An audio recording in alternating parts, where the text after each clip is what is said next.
And Hi, Marvin Marvin. as well. Hello. Okay na po. Ano, meron Recording na? na po. Thank you po. G, gusto ba mag-record? How to record? Ayan, na-press ko na Ako lahat. po, madam. Yes! Hi, Marvin. Tara Hi, na? So Marvin. G and wonderful. Marvin record. Okay. Sige. Anong close mo? Pag Ay, teka. New sila. start mo na ako na yan. Sasalita naman sila kung gusto. Ayan. Hello. Di ba? We will just send them the Pwede ba ako recording. na unang magtanong Nikki, thank kay you for madam? your advice. Next time, oh my goodness. This is like pang idla ng interview ni hindi ko alam yung function na yan. You know what I do?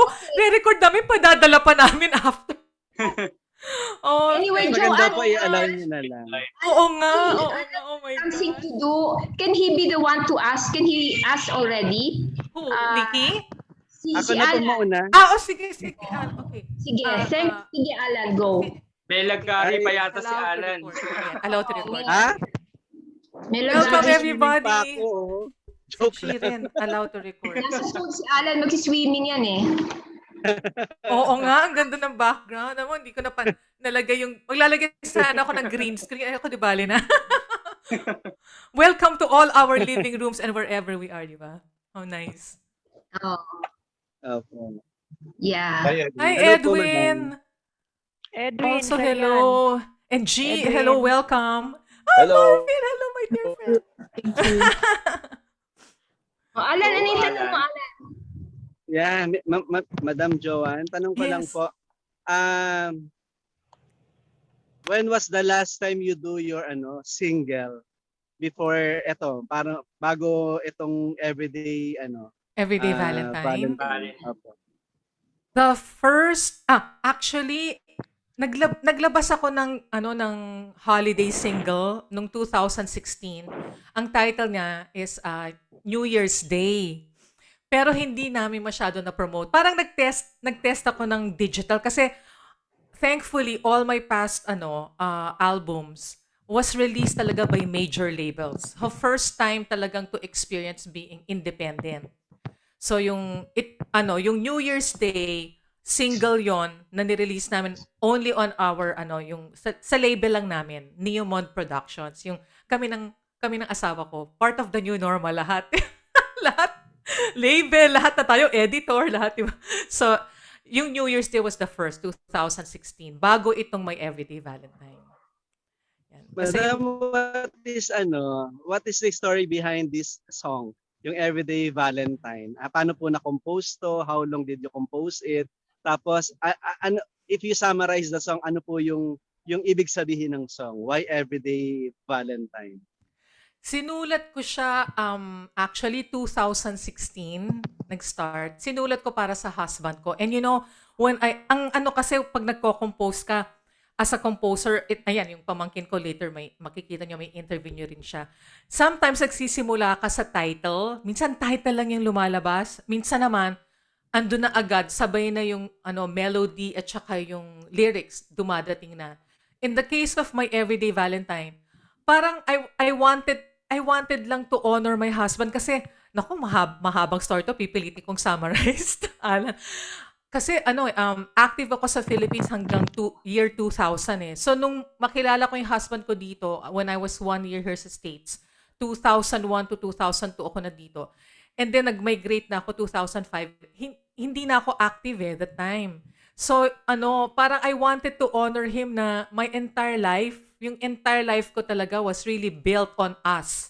Pag nandito pag nasa abroad ka, parang yung family mo na malapit sa'yo, di ba? Tsaka yung mga friends mo, yun talagang nagiging very close sa'yo. Ngayon may husband, talagang kami dalawa, hindi kami nagkaroon ng anak, ibang plano ng Panginoon.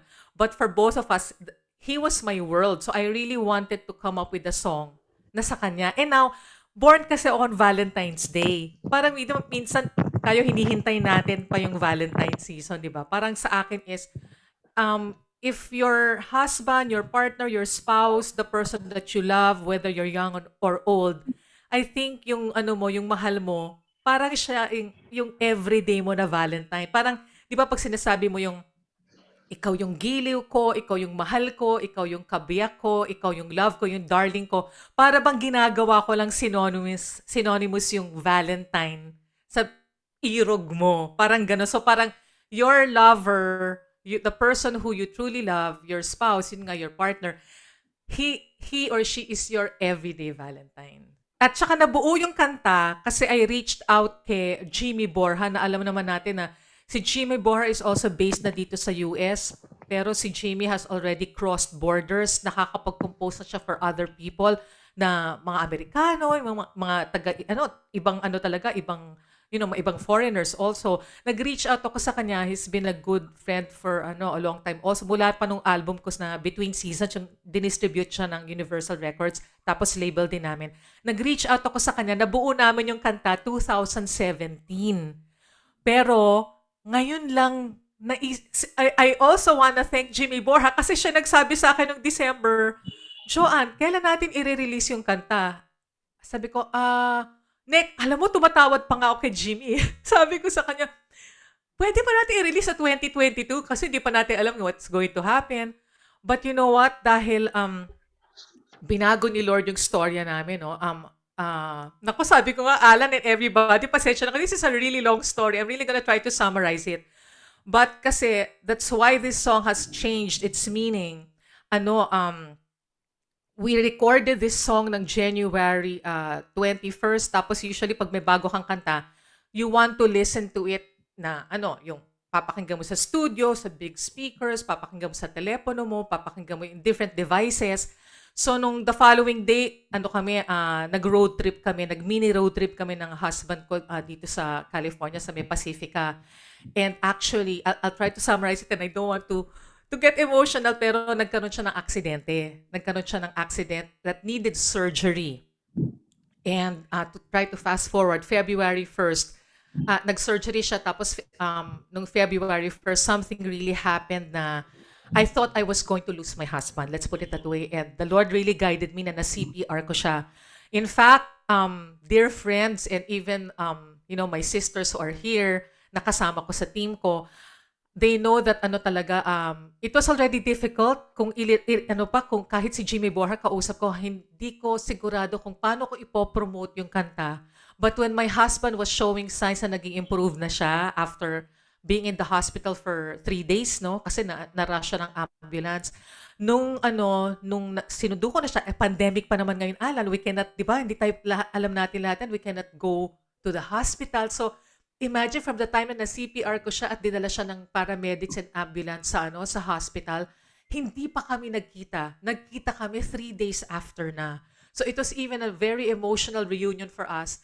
Sabi ko nga, Lord, nagingilabot ako kasi parang, wow, He really is my everyday Valentine and the Lord is my everyday Valentine because He gave back my everyday Valentine to me. Kaya yung message ng song ngayon sa akin, parang when I'm sharing it, I want people to know na, every moment counts. Every moment counts. When you have an opportunity to express your love, make it every day. That's why the story really changed. And then, yung husband ko rin, his name is Brant, siya pa nag-encourage sa akin, February 14 na i-upload yung kanta. Sabi niya, it's your birthday. Make it also like a gift to yourself, gift to us, because this is your gift to me also, yung song. And, also a way to acknowledge si Jimmy. Si Jimmy nga, Borja, nung kausap ko, nung malaman niya nangyari yung accident, yung surgery, yung pagdadala sa hospital, John, it's okay. The song is going to have its time when we're going to release it. But, the Lord changed everything and overwhelmed na lang kami how people are supporting it. Kaya, it's a very special song. Sorry, ang haba ng sagot, no? Yeah, very touching, no? Pwede nang pang maalaala mo kaya yung story. Pwede nga, actually. My last question to you po. Speaking of US, when was the last time you visit Philippines po? Bumisita ako nung 2019 to see our mom. Kasi ang huling, usually my sister and I, nandito yung sister ko, si Beth, usually bumibisita kami sa Philippines magkasama. So bumisita kami noong 2017 and then our father went up to the heavens already, went home with the Lord already. Tapos after a couple of years, ako naman, bumisita naman ako noong 2019. Pero not for music kasi nga ang huling ang huling pinromote ko sa Philippines was yung album nga na Between Seasons na dinistribute naman ng Universal. So, hindi pa ako bumabalik for music since 2010. 11 years. Pero pinipilit ko na bumalik para at least sa bisita si mommy, to see friends and family. So, yun ang huli ko. Ma'am Joanna, last only po. Okay. Siguro naman kahit nandyan po kayo sa US, nakakapanood kayo ng mga performances ng mga OPM, ng mga Filipino artists dito. Do you have, kung sakaling tuloy-tuloy na pagbabalik niyo sa sa music industry, sino po yung mga gusto niyo maka-collaborate na mga new generations of singers dito sa Pilipinas, if given a chance? Alam mo, nag-research ako the past 2 days, no. I'm so impressed with well, yung sa mga female singers natin, lagi ko nakikita si KZ Tandingan at saka si Morissette because they're the artists of my friends, sina Carlo and Audie. Tapos of course si KZ, I think it was Genesis, no. Pero gusto ko rin yung boses ni Moira de la Torre, very nice, and Kath Loria. I was looking at yung mga performances nila sa Wish. Yung meron silang blend nung modern pop style, at the same time andun rin yung chill and cool factor. So if given a chance, I think with Kath or with Moira, that would really be an honor kasi although ang dami magagaling, alam mo, impressed din ako sa ang ganda ng boses ng lead vocalist ng December Avenue. Oh my goodness. Tsaka yung bigla na akong naging fan, yung si Samangubat, ang galing!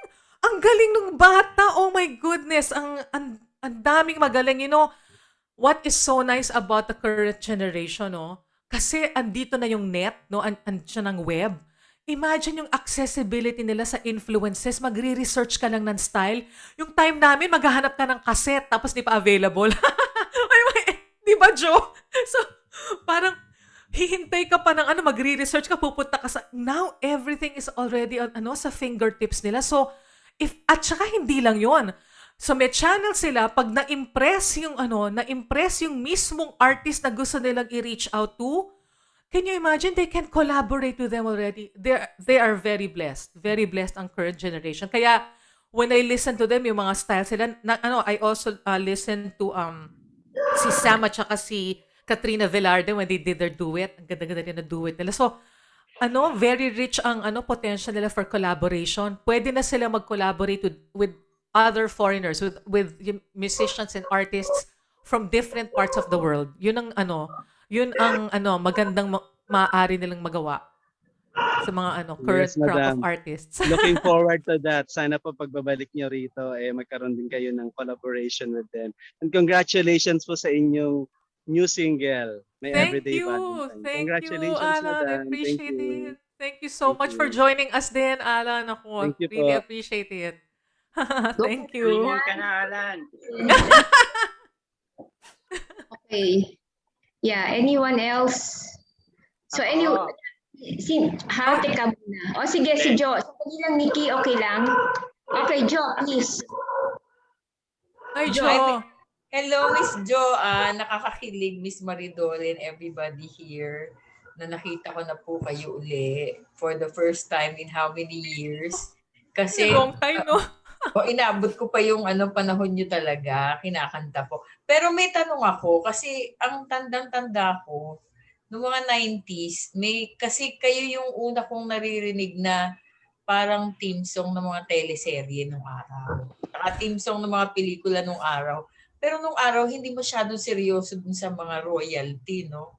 Hindi ko naramdaman na may issue yata yung ginagamit yung kanta nyo dun sa mga pelikula at saka teleserye. Have you heard about that, Miss Joanne, na yung kanta mo, lalo na pinakamabentang pang theme song ng mga pelikula at saka teleserye, yung Kung Alam Mo Lang. Kung alam mo lang, oo. Since hindi ako yung composer, ang composer kasi si Doji Simono. So, I think more sa kanyang yung experience niya. Sa akin naman more of yung sa performance naman royalty. So, kasi usually pag nag-sign up ka sa isang recording company, merong yung length ng years, no. So, yung length ng years, yun yung ino-honor nila na meron kang do you still receive your royalties and all that, no. But sa composer na side, hindi ko lang masyadong alam. Although of course, natutuwa lang ako pag andyan ulit yung kanta. Kasi every time they revive, 'di ba? Pati ikaw nasasama eh. So parang yun yung nakaka-reach ka rin ng current generation every time na nare-revive nila yung awitin. So doon naman Ngayon ako po, natutuwa. Ngayon po ang pinaka kasi nung malaman ko kay Miss Maridol na ini-invite ako dito, kinikilig ako talaga. Hinanap ko talaga siya uli. Kasi Thank you, favorite ko nung araw yung You. Pero wala siya dun sa Really? channel mo, yung You. Ay, maglalabas kami ng, kasi alam mo ba, okay, kung pwede ako magbigay ng little story, nung nilabas namin yung album na Between Seasons, kaya ako nag-put up ng music page sa Facebook at saka sa YouTube, tapos, hindi talaga ako magaling sa social media. Kinalimutan ko na. And then now that meron ng ulit na bagong single, ngayon lang ako ulit nagpo-populate kasi may mga friends na nagsabi, ako naman, Joanne, ang laman lang ng channel mo, 5 ata o 6 na video since 2009. So finally now, ayan, inuumpisahan namin ulit. Isa sa mga project na gagawin namin is You. Ang nilabas lang namin, I think this week, yung Without Your Love na isa sa mga naging singles ko sa sa Octo Arts. So, ayan, si Jenny, who works with me also, she used to be with Octo Arts. So, alam niya yung mga single namin. So, yan yung isa sa mga nilabas namin currently sa channel ko. Maglalabas din ako nung, Back in Your Arms, which was my 4th single under Vicor. Tapos yung iba pang mga, kasi mas marami ako naging album sa Octo Arts. So, maglalabas na kami. Ang plano namin, at least, kung kaya namin, every Throwback Thursday. Para dumami naman yung mga videos. Kasama yung you, definitely, Jo. I will include Hinanap that. ko po kasi ang nasa TikTok lang na ginagawang panghugot ng mga ng mga babae. Tini-team song kayo tapos nililip-sync kayo yung mga hugot nila ng mga iniwanan sila ng mga asawa nila. Yung Kung alam mo lang I'll never let you go. At siya, I'll never let you go. Yes, oo. I have to go to TikTok para makita yun. Nakakatawa talaga, nililip sync nila. Oh my Opo, tapos gosh. meron silang hugot doon. So, we're already in this generation. Payag po ba kayo na yung mga kanta nyo ay i-revive at kakantahin ng ibang mga bagong singers ngayon? Oo, yes. Maganda lang siguro is at least, malaman mo. Yun. It will be nice na yung yung mga bagong singers ngayon, of course, kasi example, yung I'll Never Let You Go, ni-revive yun ni Tony Gonzaga, di ba? So that would be nice. Sana yung mga ibang awitin din, di ba, yung mga ibang awitin ko, meron pa. Yeah, sana yung You, if somebody can revive You also, or yung Back in Your Arms, ang ganda rin na kanta, compose yun ni Christine Bendebel. Tapos ang daming songs sa Octo Arts na pwede nilang i-revive. Kasi nakikita ko yung mga iba rin nire-revive nila. That would be nice. Especially from the new crop kasi nakita ko yung version ni ni Casey. Oh my goodness. Napakagaling nitong Casey, ni Casey Katandingan. Nakita ko yung kanyang version ng Rolling in the Deep ni Adele sa Wish. Oh my goodness. Powerhouse sa talent. Ang dami sa mga bagong crop ng singers na they are so talented, mga powerhouse ang boses nila. Tapos siya, di ba, she raps pa. So, merong spin, no? Ang ganda ng originality. So, if they're going to revive it, maganda na they're really going to add their own personality. Yung style ng boses nila, tapos how they're going to approach yung kanta. I hope. Miss Maridol, last question na po kasi alam ko mahaba pa yung magtatanong, nakalinya na sila. Sorry po doon sa mga nakalinya, last question ko po, Miss Joanne. Kasi po, ako rin natatakot sa Amerika kayo. Hindi po ba kayo natatakot doon sa yung Asian problem na binubugbog ng mga puti? Ay, oo. Mabuti na lang kasi, kami, we live kasi sa Berkeley. Alam mo naman ang Berkeley, parang UP yan eh. University, it's a university town, university city. Tapos katabi namin, Oakland.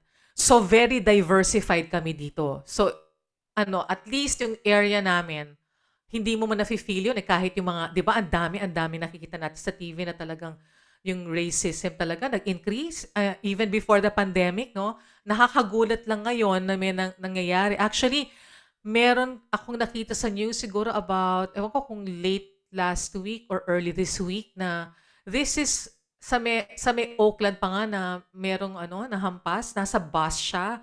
So hopefully naman wala kasi nga that was I think isolated case kasi pag nag-ride ka ng bus or nag-ride ka ng train, 'di ba you cross cities eh. So lumalampas pa, nagiging mas malayo. So hopefully within the yung close vicinity wala namang mangyari. Pero syempre it's nakakatakot for mga other places, yung other places na mas vulnerable sila. Mabuti na lang there are groups that are really standing up and expressing. Thankfully lang talaga yung area namin hindi ganon. But I know that in other areas, I also know some people na nagkaroon na sila ng personal experiences na yung personal attack like on the grocery or sinasabi sa kanila like go back to your own country. Sa awa ng Diyos hindi pa nangyari kasi nga because of yung area namin is diversified. Thank you, Miss Joanne, Miss Maridol. Maraming salamat po. Balik po ako pag wala na magtatanong. Marami pa akong nakabaon kay Ma'am Joanne. Sige. Si Nikki Thank you, naman. Thank you, Jo. Yes. Oo, Yan. thank you, Jo. Thank you. Good Yes, Nikki. evening. Co-host yan si Nikki. Yes. Kami na mateki-teki na yan. I was listening to you kanina, no, when you were talking about the younger artists. Yan, okay. Kanina nabanggit mo yun si Casey and her version of Rolling on the Deep. So I'm really curious, what kind of music or who are the artists that you're listening to at the moment? Personally, Opo. na I'm listening to, well, I think because I belong to the older generation. I'm going back to my old roots. Ang roots ko kasi is jazz, pop jazz, ganon. So, mga pinapakinggan ko like Ella Fitzgerald, Nancy Wilson, yung ganon, yung older. Kasi yung last na naging show ko was 2015. It was in the Conservatory of Jazz dito sa Berkeley rin. So, I had to go back to my roots na pakinggan sila Randy Crawford, Patty Austin, from yung mga 80s natin na usually our African American artists, 'di ba? Their flair and their flavor and their style is really a wonderful influence. Siguro yung current generation mas nakikilala nila sila Tony Braxton, 'di ba, yung ganyan. So bumalik ako dun sa pagkikinig talaga kina Aretha Franklin, Ella Fitzgerald. Yan yung mga ko. Yan ang, strangely actually, kahit 12 years old ako, I was listening already to jazz. Yun yung roots ko eh. So parang full circle bumalik ako and I was listening to them again recently. I see. and also kwentuhan niyo man po kami, Miss Joanne. Well, you were in musical hiatus. What have you been doing? Kwentuhan niyo po kami. What have I been doing? Well, of course, my life is domesticated. One thing that I'd like to share with you all, and very honestly, do you know, all of you, that wala talaga akong plano mag-comeback. But, yun na nga, when the Lord changed our story because of the song, yung My Everyday Valentine, He just changed everything. So from my domesticated life, and then of course I do my own work. My husband works also from home. He's an architect. He's a project designer. So he works also from home. Ako naman, my last post in the Philippines, I was a PR manager of Hyatt Regency Manila. So I was in the hotel and restaurant industry also nung bago ako nag-migrate dito papunta dito sa States. So, kinontinue ko lang yun. What I do is, I'm a communications consultant. I do a lot of writing also, ganyan. Pero most copywriting, ganon. And then, I do graphic design. I work also from home. So, yun ang aking day job. Day job ko yun dito. So, I have mga clients, ganyan. And then, yung composing, alam mo, ang composing kasi is my first love eh. So, yun lagi yung nangyayari. I think, ang composers talaga, I think even artists, when they start reaching inside and allow, just their art to flow, makaka-compose din sila, laging merong music, laging merong song na lalabas. So that has been continuous sa akin. Meron ako mga songs sa susulat ko lang, tapos Ayun, I just put it aside. So yan, as part of my hobby. Tapos isa pa sa natutunan kong gawin was to sew. Nagsusewing na ako ng konti. Pero please, very simple lang. Like, yung mga pillows, ganyan, curtains, ganun lang. Yun lang ang mga nagawa ko sa pandemic. And then we even tried gardening. Wala kaming green thumb ng asawa ko. So we have a friend who helps us out. Pagkatapos wow, ang gaganda muna ng mga herbs. Nag-try pa kami ng herb garden. No? Mga 5 pots pa yan. Wow, may sage, merong basil, merong chives. Tapos after, a few weeks, wala na silang lahat. So, yung green thumb, ilang beses namin tinry dito yan, sa pandemic, yung gardening. Ayaw sa amin ng gardening eh. We always have, we always have to ask for help. So, yun ang mga naging activities ko during, yan pa rin, continuous yung work. Although, of course, na-affect ng mga first few months. But thankfully, what I'm very, very grateful talaga is the return to music. Para ang feeling ko is like, the Lord is in front of me and has put all my friends back. Nagkaroon kasi ako ng dream, pina-interpret ko pa nga sa husband ko. Sabi ko, in my dream, I'm seeing all these people from my past. Sabi ko, all these different parts of my life, all these different segments. And then parang we're all converging in an area. So parang ang feeling ko is like, this coming back is allowing me to also reconnect with a lot of people. At the same time, meet new friends. Like all of you, meeting new friends also along the way. So it's a blend of old and new. So it's a beautiful thing. It's a beautiful thing. I hope I answered your question properly. Kanina, you were able to mention or name some of the new artists that you wanted to collaborate with. Now, since you've mentioned that you wanted to parang reconnect with your old colleagues, if you had the chance to work with them again, sino po yung gusto nyong makatrabaho ulit? Isa is Timmy Cruz. I actually reached out to her already. Sabi ko, sis, halika, maybe we can try, doing a duet. Kahit sa social media muna, we can test it out. And Carla Martinez, she's a very, very good sister friend and I want to work with her. Tapos sa guys naman, alam mo si Carlo Orosa is, he was my co-artist under my sister manager, si Beth. You're gonna see her later. She was my manager for 8 years, sister ko rin siya. And si Carlo was I'm sorry. No, I can see Beth in the chat box. Oh, okay. Yun. So, asan ba si sis? Ayun. Yung nakalagay Beth kay Bambi for na share. Ayun. That's my sister. So, co-artist ko si Carlo. So, I know that he's more of a manager right now, but I hope that we can do also, whether it's a duet only for social media or maybe a song, down the road, I would love to do that also, to have a duet with Carlo. Naiisip ko rin, maybe Raymond Lochenko, or even Gino Padilla, yun sa mga batch ko. Even Nonoy Zuniga. Nonoy Zuniga also is one of my good close friends na parang mentor friend din yan. So yun ang mga naiisip ko na would be nice to collaborate with or even do a duet or do a number with them. Yun. Before yung comeback niyo po, para bang inisip, since you're a composer, inisip niyo po bang parang ipahiram na lang or mag-compose na lang ng songs for other artists? Oh, I want to do that. Yes. Yan ang actually hope ko is not kasi parang pinag-usapan namin ni Maridol yan siguro a couple of days ago na Maridol, I was saying that one of the things na goals ko currently in my comeback is to immerse more in songwriting and be able to write for other artists. My colleagues, the new generation of artists, that would be so nice. And I'm collaborating a lot with Jimmy Borja, but I'm open to collaborating with other, musicians or other composers. Pero kung maiaawit din ng bagong crop ng singers, that would be so nice. Parang that's one of my goals. Is there a specific person in mind that you want, parang gusto yung kantahin yung na-compose yung any song na makakompose nyo? Yung ngayong sabi ko kanina na si Kath Loria o si Moira de la Torre. I like their voices. Naku, sana, parang nag-plug. Kung sino man yung kanilang mga their recording companies, that would be so nice. At saka, I really, really like yung December Avenue. I really like the voice of their lead vocalist. Ako, ang galing. I don't know Miss if they just compose their own songs, but if they're open to, compositions of other songwriters, that would be so nice. Thank you.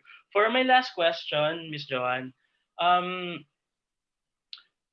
there was a time na parang naglaylo ang OPM, pero right now parang we are seeing a resurgence of OPM given that we have a lot of new artists who are parang putting new materials out there.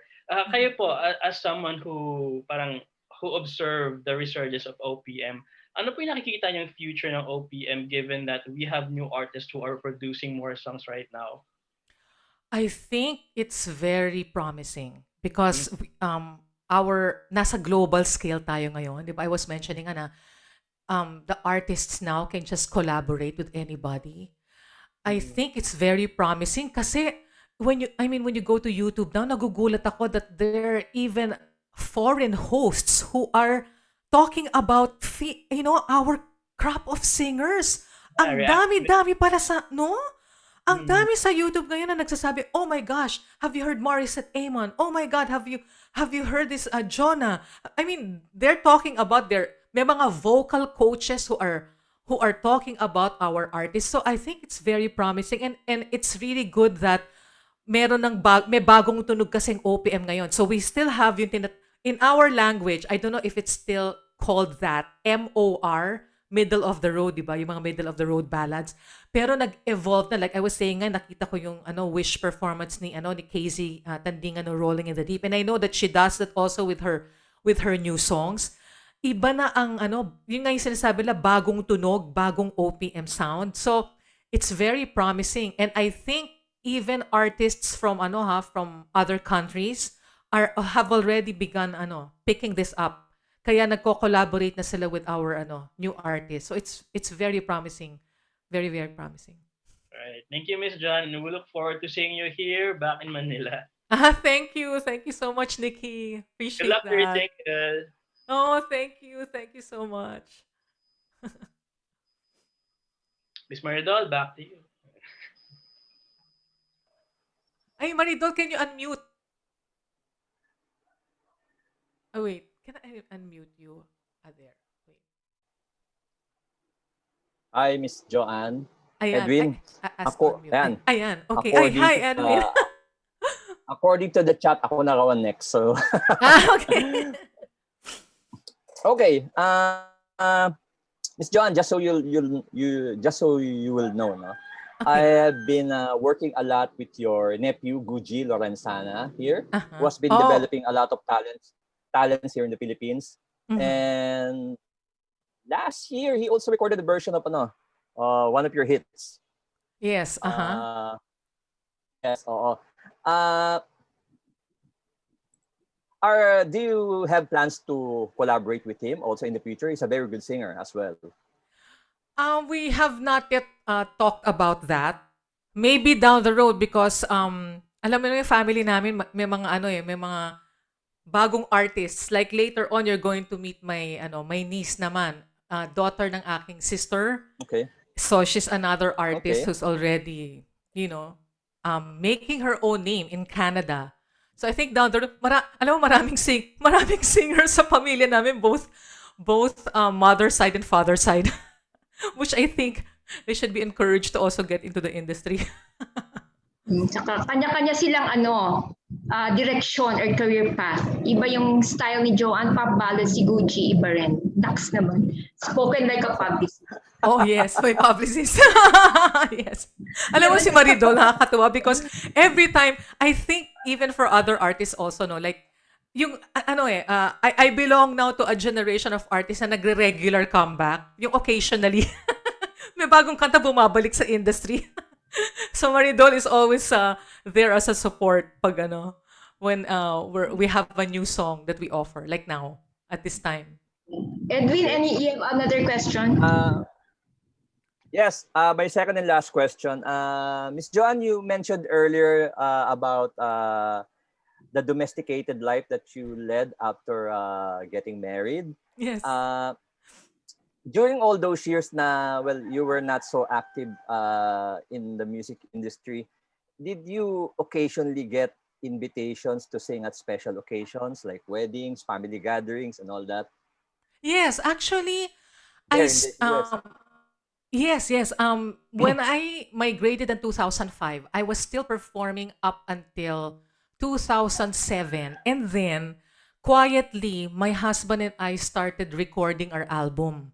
So it's yung album namin na Between Seasons actually is really a very personal album kasi my husband and I co-wrote 3 songs there, and then I collaborated 2 songs with 2 of our songwriters sa Philippines, no. And I would still get invitations, and then I had to return sa Manila between 2009 and 2010. I returned sa Philippines 3 times to promote the album, no, kasi di ba kailangan sa you do your mall shows and you do other shows. So I was still occasionally performing pero hindi lang ganun ka-active. Ang talagang medyo nag-stop ako was when I came back here ng 2011. I did not perform up until 2015 dun sa Conservatory of Jazz. What I did, Edwin, was parang I made a personal vow to myself that also to yung audience mo kasi will always support you. Alam mo yung nakakatuwa sa Filipino audience. They will support you all the way. Yung nabigyan ka ng opportunity to be able to contribute sa buhay nila through your songs. Sila naman, ang balik naman nila is they also support you, even quietly, silently nandiyan. Lalo na ngayon, meron tayong social media. So parang sa akin is, ang vow ko was every 5 years ba to have a concert. Since 2000, ginawa ko yon. 2005, 2010, 2015. And then kung hindi tayo nagkaroon ng pandemic, I was supposed to have a concert also ng 2020. So hopefully itong 2021, if things are already going to be much better for all of us, maybe I could do a show here or kahit virtually. Yun yung plano ko. Kasi mamimiss mo talaga. At saka ang listeners mo, they're one of the most amazing audiences talaga, Filipino audience, because they really grow with you and they support you consistently and constantly. Nakakatuwa. Okay. Okay na? Thank you very much. Edwin? Thank you. Yes, Thank Maridol, you, next. Edwin. Thank you very much. Glenn's Thank you, turn. Miss Joanne. Thank you, Edwin. Hello. Yes, Glenn. Thank you for joining. Ayan, sobra akong natuwa, Joanne, sinabihan ako ni Maridol na pina-invite mo talaga ako dito because of Marky Talk, di ba? Yes, oo. Pinaalam pa kita kay Brother Mark. Sabi ko, I want to invite Kaya- Glenn. Thank you so Thank you much. pala Direct Mark sa kila Jeff Escaros. Yun. Yes. Speaking of yung Marky Talk interview mo, nasabi mo doon yung My Everyday Valentine, parang a new pace of creativity. Can you explain further? Yun nga, yung parang ang feeling ko because of what happened, no, which led to releasing yung My Everyday Valentine, 'di ba?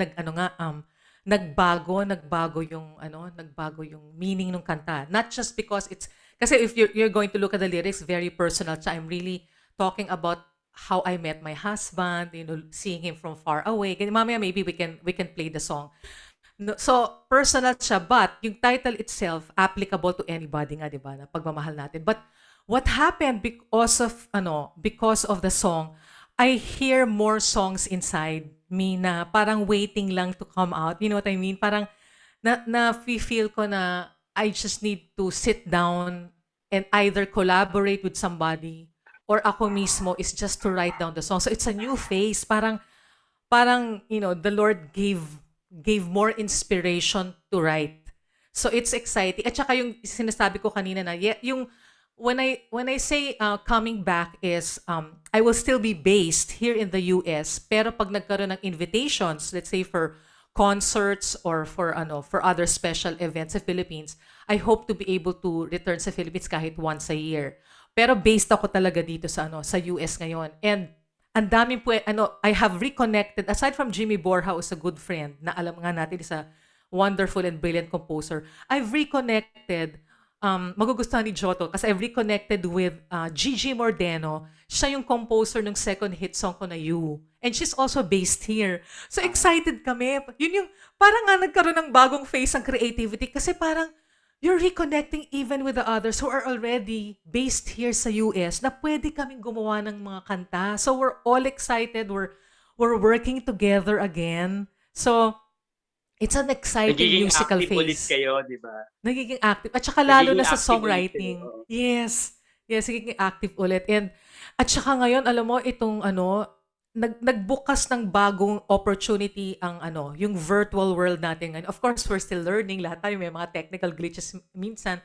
But it opened a new avenue na ngayon kahit ang mga producers, ang television channels, even other event organizers, can you imagine they can already invite artists who are abroad, di ba Glenn, na virtually pwede. Kasi at kami rin, natuto rin kami, lahat tayo natututo. It has made our world Pwede ka so... duet, di ba? Yes. At saka, pwede kayo mag-connect agad, di ba? Tapos, imagine na ang nagsimula nung gumawa ng ganyang klaseng duets or performance was Natalie Cole, di ba? Nung gumawa siya ng Natalie, video yeah. with, yung father niya with Nat King Cole, di ba? Can you imagine many decades later, here we are now, and this is what we can do? Pinag-uusapan naman yan ni Nonoy Zuniga and Julius Obregon, who's a pastor now, na imagine you can do a duet na you're gonna sing live and then somebody sa split screen mo is somebody who's probably in UK or nasa US sila, kung nasaan sila, pwede nyo nang gawin ngayon yon na magkaroon kayo ng virtual concert na kahit nasa ang area ng mundo. So, I think this might be here to stay. So, another exciting phase ng creativity para sa ating lahat, para sa music industry, even sa journalism industry, di ba? So, it's a nice time. So tuloy-tuloy na ito, Joanne. How often will you be releasing new songs? Bukod nga doon sa sabi mo, once a year concert. Once a year na at least once a year or twice a year at least in terms of songs. Sana maka-record ako, let's say, once to twice a year. Tapos yung dati kung yung aking vow used to be every 5 years. Siguro na it would be every opportunity. But definitely at least once a year if there's going to be invitation to like collaborate with your colleagues or magkaroon ng invitation dyan. Hopefully makauwi ako kahit once a year. I hope so. Kasi enjoy nakikita ko rin eh. Correct. Joanne, naisip mong parang gawa ng duet version yung My Everyday Valentine. Kung may idea kang ganun, sino yung nakikita mong maka-duet mo? Oh, wow. Sino? Ganda rin, di ba? Yeah, pwede pala. Duet version. Marami kasing mga kanta ngayon, na ginagawang, di ba yung nakita ko na, it's a solo song, tapos ginawa nilang duet yun. Ewan ko kung starting over again ba yun or panalangin. Basta nung nagre-research ako dun sa mga bago nating artists, nakikita ko nga na they're doing that now, na yung mga solo songs, yung mga solo songs ginagawang duet. So hindi ko pa naiisip kung sinong pwedeng, pero very impressed talaga ako dun sa lead vocalist ng December Avenue. Maybe siya or actually pwede nga. Pwede, ang ganda ng boses niya. Tsaka, maybe si Jay-Z, di ba? Si Jay-Z ba? I mean, yes, he's also an amazing artist. I want to hear more of yung ating mga bagong crop ng performers para makita ko kung sino pwedeng mag-blend. Kasi yung voice ko is coming from yung pop, cool, chill.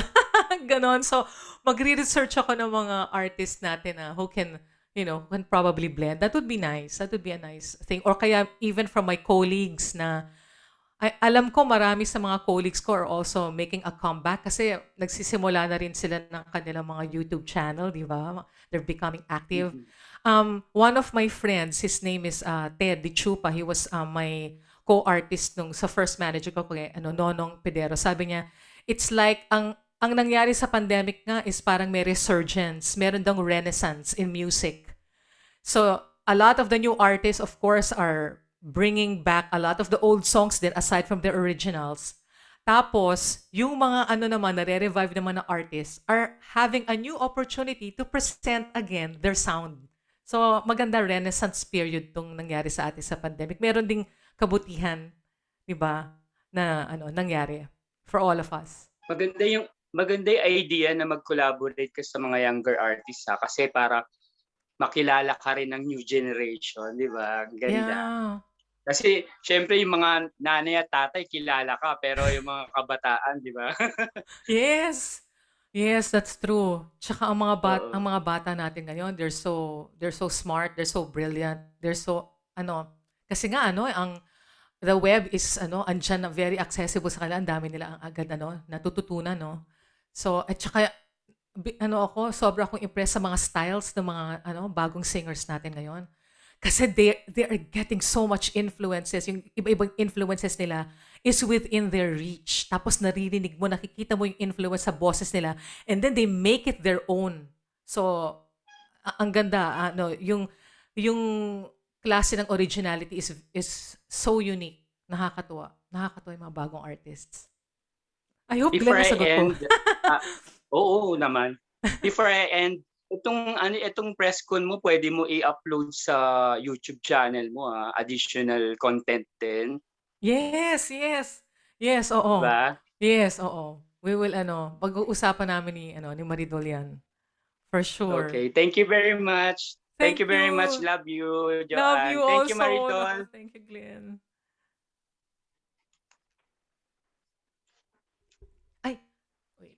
I have a question.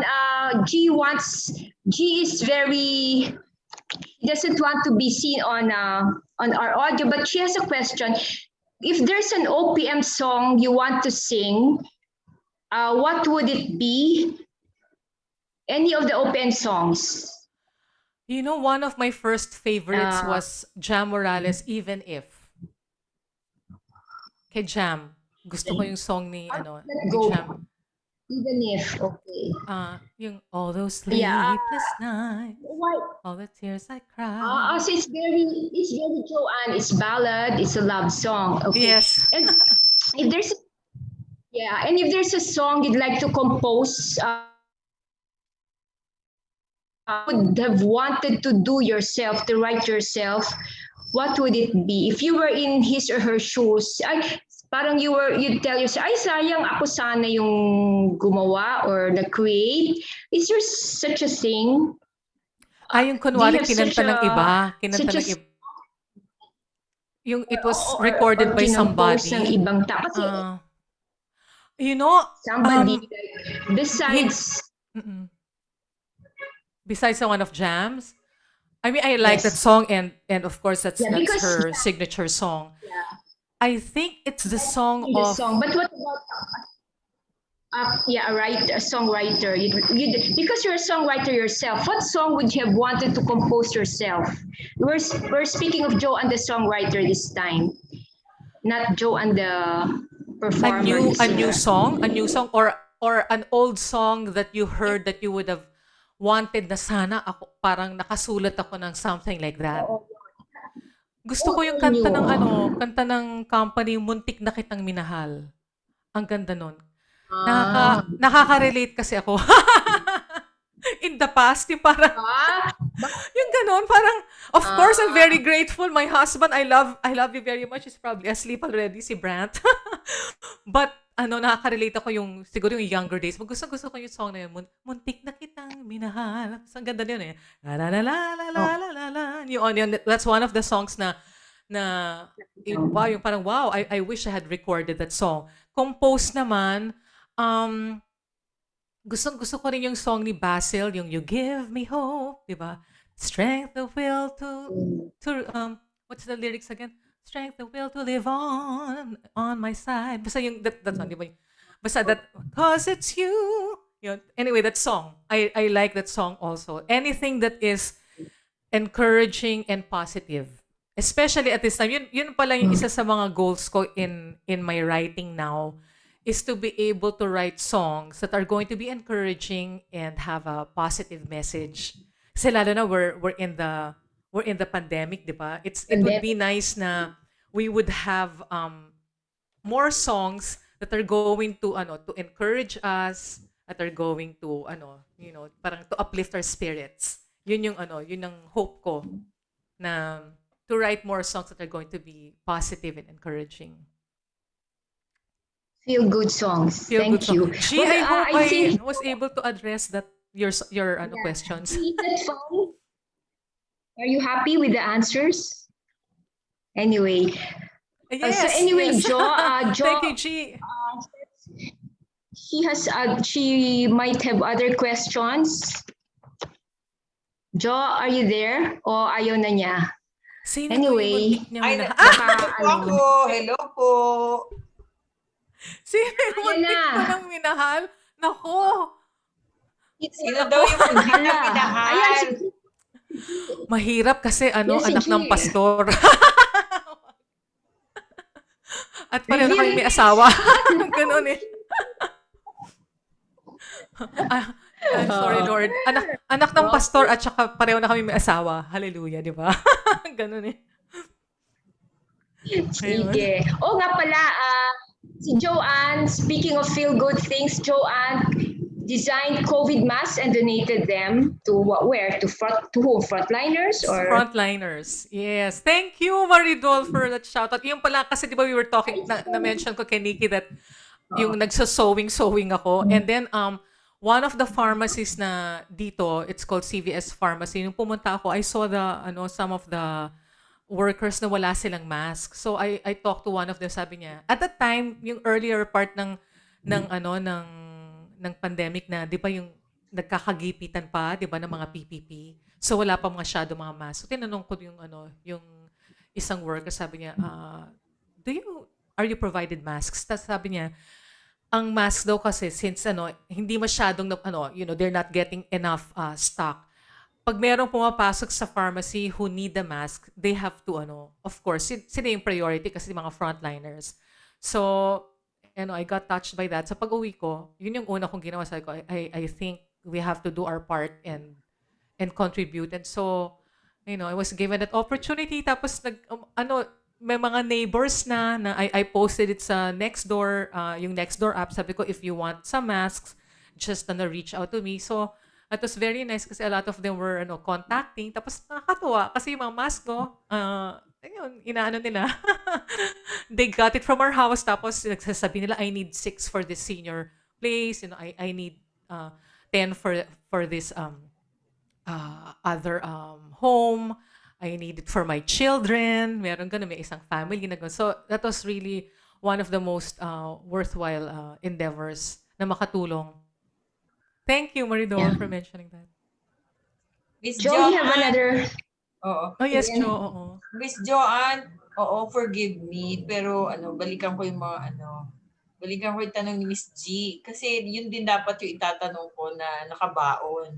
Nung araw kasi, pinipair yung mga singers sa partner, di ba, nung 80s. Ikaw ang dami ring pinartner sa'yo doon. Nung araw, nung 80s pa lang. Sino doon yung medyo, talagang naintriga talaga sa'yo, tapos ano yung storya? Nako! Hallelujah! Sandali lang. Parang bigla ata akong pinawisan.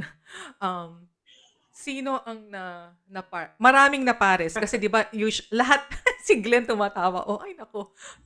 Nakita na niya yung habit ko pag ganyan yung tanong, gumahaba yung buhok ko. Maraming pinapares. I'm sure even ngayon yung mga co-artists, mga napares sa akin before was Jaime Garcitorena. Sino pa ba? Si Richard Reynoso. Sino pa ba? Si Carlo, kasi co-artist ko. Sino pa ba mga nakasama ko? He's not active anymore, pero he was also one of my good friends. Si Jeffrey Coronel, yung part ng Pepsi Generation, di ba may Pepsi New Generation, tapos merong Coke Star Force. Sino pa bang mga napares? James Harner, ganyan, ha? Binanggit na nila, Gino Padilla. Si Gino, oo. Kasi si Gino at saka si Kino, they were part of my very, very first concert. Kasama pa si Richard Merck at saka si John Lesaca, and the group of Ogie. Ogie Alcacid used to have a group called Sparkle. Co-artists ko sila kay Nonong Pedero. And then, of course, history would have it already and fate na, of course, si Ogie became, I mean, he is one of her, enduring and, great artists up to this day, no? Pero kasama ko siya before. So, yun yung mga na-prepare off sa akin before sa 80s. Ay, pero, si Jo, hindi. Mahirap kasi magkwento. Wala po bang naging jowa doon? Naging, oo. Ano na lang, pag tayong dalawa na lang. Oo. Dun sa mga na-mention ko, may isa, naging. Pero off the record. Oh, alam ko na, i-edit ko dun sa ipapalabas natin online. But we're still good friends. Actually, nag-reconnect kami noong 2017 because of my, yung former manager ko, she got sick, she had cancer. Of course, she's already in heaven. But we had to work together. It's nice kasi na kami na yung parang nagkaroon kami ng reunion, nagkaroon kami ng work, we had an opportunity mag-work together. Pero, may pamilya na siya, ako may asawa na ganun, di ba? Pero may rule ako sa FB, ha? Meron ako i-share na rule. Ewan ko kung rule to ng ibang artist. Ang rule ko kasi sa FB, hindi ko i-accept ang ex. Okay? Para lang, kasi, personal ko lang yung parang in respect ba doon sa family nila, di ba? Tapos family mo, gano'n. Parang, minsan kasi alam mo naman pag sa messenger, ganyan. So, may rule akong ganyan na we can email each other if you want, or we can, pag merong group setting na may kasamang iba, parang ako lang yon, personal ko lang yon. Meron po ba doon na Totga, tsaka kakantahan mo nung Kung Alam Mo Lang? Ikaw talaga, Jo. Hindi, pero... Minahal. Muntik ko nang minahal. Yung muntik ko na minahal, anak talaga ng pastor yun. Oo. So, hindi naging hindi naging boyfriend yun. Yun, hindi naman kung alam mo lang, pero alam mo, ay nako, Jo, talaga i-edit natin to, ha? Kasi, alam ko, gumawa siya ng kanta. Nakalimutan ko yung title, tapos nakita ko pa sa isang TV show. Pareho kami pang nag-appear, separate times na kami nag-appear. Sabi ko, teka muna, parang alam ko ata yung subject niya. Doon sa kanta niya. Nakakatawa. Ano ko, i-edit natin to? Ganun eh. No, but Okay. we're okay. We've reconnected already as friends. Yun lang masasabi ko. Bow. Okay. Meron pa kung wala na. Thank you everyone. We'd like to show the next generation Lorenzana, and Joanne is very proud she's a proud tita of this talented young lady. She's Kylie Lorenzana Fonashare, the daughter of her ate, Bambi. Here she is on your screen there. She performs, she writes music, and maybe I should let her work speak for itself. Okay, take it away, Kylie. Hello po sa iyong lahat. I'm so honored to be here. Thank you po, Tita Joanne, for inviting me. It's an honor to meet you all talaga. Of course, sweetheart. Of course. And yes, my name is Kylie Lorenzana Fonashare po, and I'm based in Vancouver, BC, Canada. Kasama ng pamilya ko, yung mga parents ko, tsaka my younger brother. And tapos I've been in music for, I will say, like, music has been in my life for a very, very long time. Honestly, since the beginning of my life. Kasi my parents always played music sa bahay, always made me watch yung mga videos na kasamang musicals, yung mga Disney, kasi halos lahat ng mga Disney movies musicals, di ba? Yes, So very, I grew up very with... talented. Very talented. Yes, sweetheart. Ay, maraming salamat po. So I grew up with music, had piano lessons at about 5 years old. Tapos it just stayed with me for a long time. But I I never knew how much it could change my life besides loving it, besides loving to sing at home, besides learning the piano until 2009. So June 2009 was a milestone for me and I did not know it at the time kasi yan yung year bagong pumunta tayo sa Canada. We left in 2010. But I was in school for my last year. So I wanted to do something that will help me make the year memorable. So si Tita Joanne at saka my mom, they helped me write my first song. They were the lyricists for my first song. I only created one line. They did the rest. But improvement of the race, improvement of the generation. Actually, if it's okay with all of you, I'm going to do a screen share and I'll just show you a little bit of what Kylie, like a sample of her of her music. Sandali lang ha. Let me just open this.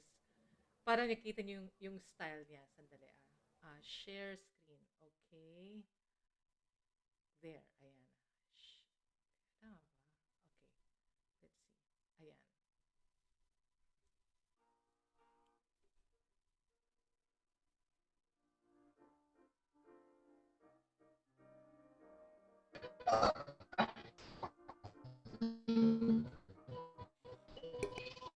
Okay. Let's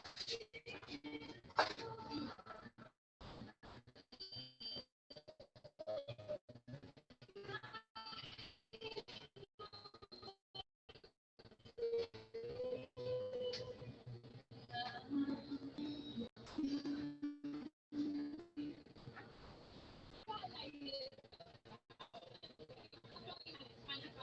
Ayan.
Oh, no audio.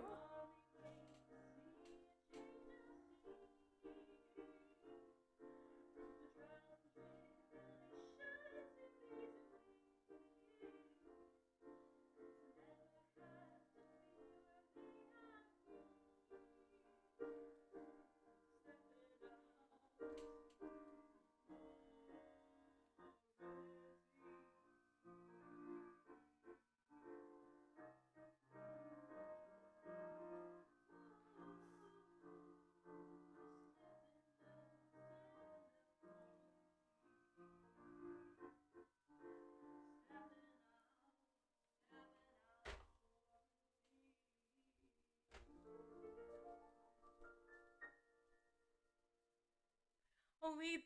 Were you able to hear some of it? Do you want me to repeat it? Were you able to catch some of the video? No, there's no audio. There was From no the start. audio. From the start, wala. Okay, okay. Wala. Walang Wala. audio, sayang. No, sis. No Please audio. let me know if if it's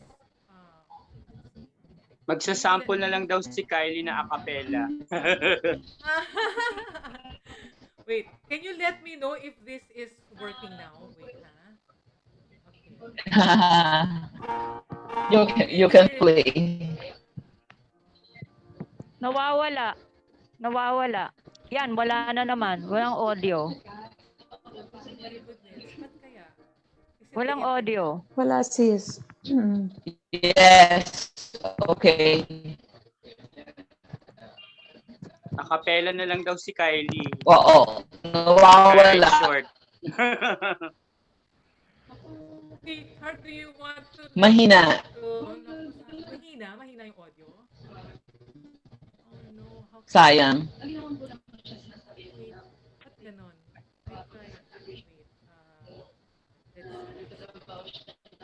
let's see. Audio. Output volume. Siguro a cappella na lang. A cappella na lang. Sample. Sample lang. Kasi Yes. happened. Sure, it's okay. The digital world likes to mess with us minsan. So, Anyway, nice knowing Kylie. Probably next time. Anyway, there'll be another time, I'm sure. No, what we can do is we're going to send you what she prepared so that you can hear her style lang. Kasi, I'm a proud tita, I'm a proud auntie. Because she talaga improvement of the race. Imagine she composes, she arranges, she conducts, and then she sings. So ako, yung piano knowledge ko, napaka-limited. Pero siya, lahat. She can do everything. So it's, we will send all of you, Marido, we can send all of them. Okay. Because sweetheart you will. Oo nga. On that note, if you have nothing more to ask, thank you very much, and thank you for supporting Joanne. Have a nice day. Bye. Thank you Thank you, everybody. Joanne. Thank you. Thank Sandali, you, Joanne. magpi-print you very screen much. ako. Print screen Picture. ako, magpi-print screen. Ayan. Picture. Okay, 1, 2, 3. Ayan. Sige, one more ha. I'll do one more. 1, 2, 3. Ayan. Okay.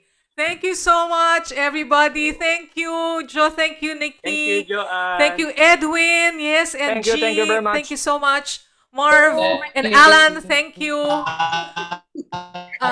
Kylie will talk later Bye, with Mommy, Joanne. ha? Bye. Bye, Glenn. Thank you. Marvin will, I'll message you also. Thanks, everyone. If you have any questions, just ask Maridol and then you can email me. Take good care. Bye-bye. Be safe. Thank you. Bye-bye. stay safe. God bless. God bless.